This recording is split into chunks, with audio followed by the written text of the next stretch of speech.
Hey, and welcome to the Tavern, friend. So, you want to learn as the GM or DM, and by some miraculous event you found this channel with like 5 subscribers, all of them me. Well, from what I've noticed, a lot of people are like opinions. They have assholes. I mean, a lot of opinions like assholes. Everyone has one. By this, I have seen some other videos, and I think I have some useful advice to add. The first being, side note. The ideas that I bring about can be applied to pretty much any TTRPG, but for the sake of simplicity, I'm going to be saying my advice through the lens of Dungeons & Dragons 5th edition. Right? Got that? Good. Is about conception. What kind of game do you want to try and run?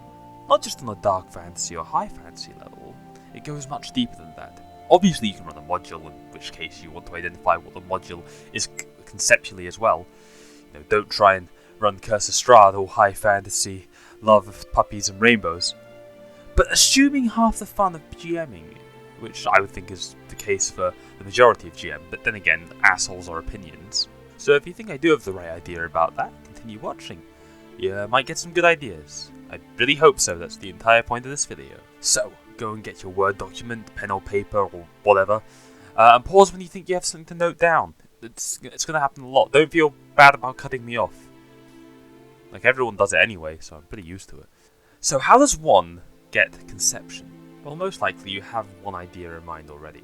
Being it a world with a night full of horrors, a world with a scorned surface where the entire campaign is set underground, or a more generic fantasy world with old Titanic gods awakening, or something like that. Take my ideas, it's fine. If you don't have one, I recommend acquiring ideas from other media. Really, I say this in almost a shameful way, but I jest. There's nothing wrong with taking ideas from existing media. Players like spotting this stuff, and you can subvert expectations quite easily if the players think you're just straight up stealing. Really, you can make a really fun campaign about moving an artifact from one place to another during a huge war and not make it look like Lord of the Rings. Unless you want to point it out, that's fine too. Hey, make a Dungeons & Dragons game about Lord of the Rings. Why not? Either way, with whatever concept you come up with, the thing you need to have a good understanding of is the central tension. What is the thing that looms or weighs over the players as a threat? It could be a war between two nations, a god being resurrected by cultists, or a faction hunting the players. You can think of this as the main plot if you like, but it doesn't need to be. The central tension's job is to make the world feel bigger than the players, like there's more going on than whatever they're doing. So now you have a vague idea in your head of what the world is and what sort of central tension you want to run. Now we come to the main divide in how games are run, and this probably isn't something you've heard before too much in other videos, unless you're listening to someone with over 24 hours of footage talking about tabletop role-playing games like Matt Colville. By the way, go watch him. If you've somehow found me before Matt Colville, I don't know how, go watch Matt Colville. Anyway, the main divide is the sandbox or the railroad. Now, all of you are most likely scoffed when I treated that like an actual choice. Of course I want to do sandbox! Well, maybe not. If you played D&D before, you're most likely exposed to a module, and most modules are more linear than sandbox. For example, when you sit down to play Curse of Strahd, a more sandboxy module, mind you, you don't turn down the call into Ravenloft. Of course, part of this is some of the sort of social expectation to go along with what the GM wants, but honestly, that's a different video talking about setting expectations, and that's why it's okay to plan for stuff like that in more linear campaigns, because people aren't going to turn down the call to adventure if it's the thing they're going to do. But that's a different video. If you're an epic gamer, bro, your favourite games might be quite linear as well.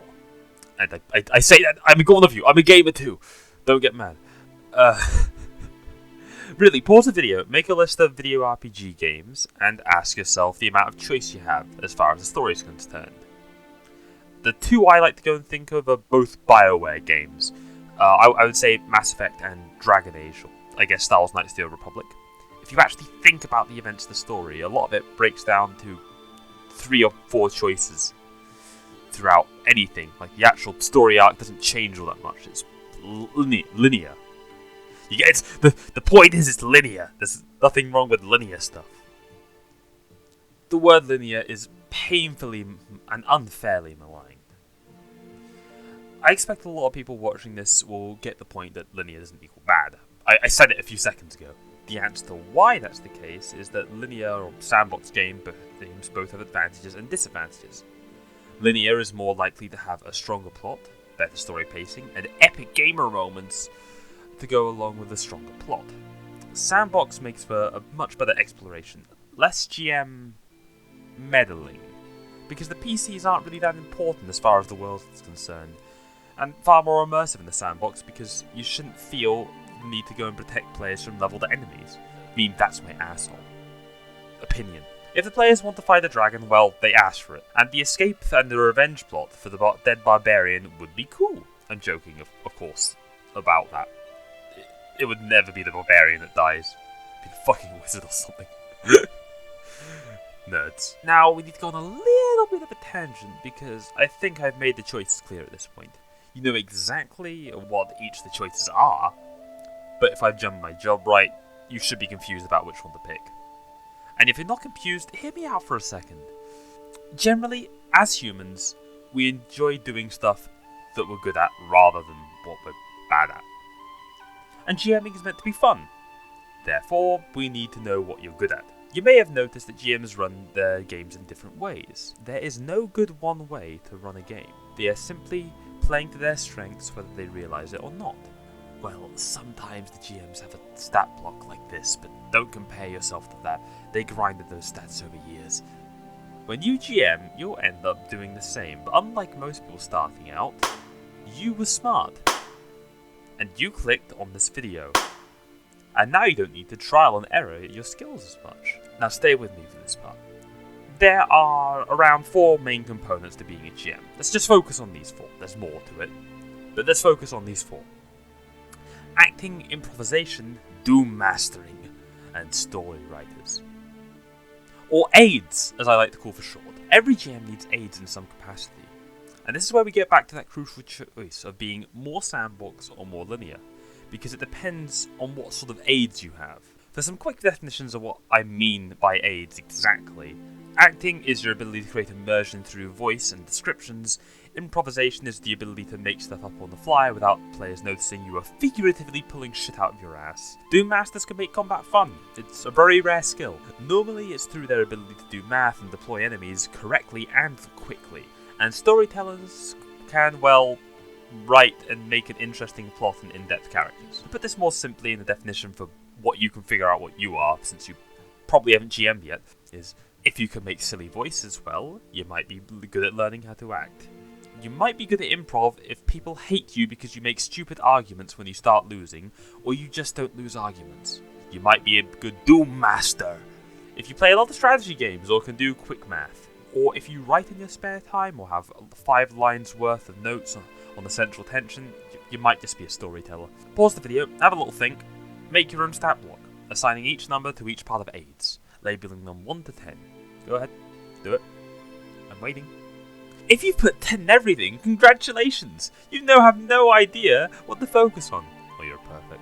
To everyone else, while aids is important, the different parts of it are more important depending on what sort of game you're running, if it's more sandbox or more linear.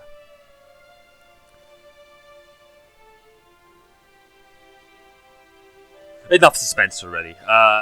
You already know what I'm going to say. Acting and storytelling are more important for linear campaigns, and the ability to make up stuff on the spot and run the combat well are more important to sandbox campaigns. If it looks like you're somewhere in the middle, then you might want to run the third option.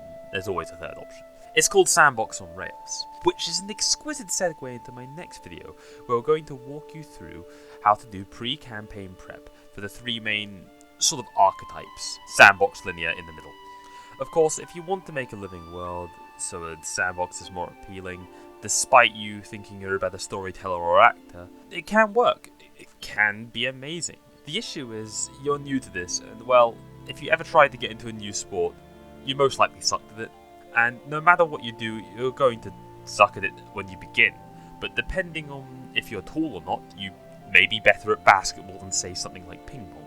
So, you know, this is more about having an easier time starting for you, rather than how to go and do campaign prep. If you want to go and do sandbox, go and find the sandbox video, go and do that. This is just my advice. I'm a guy on the internet, what do I know? Peace.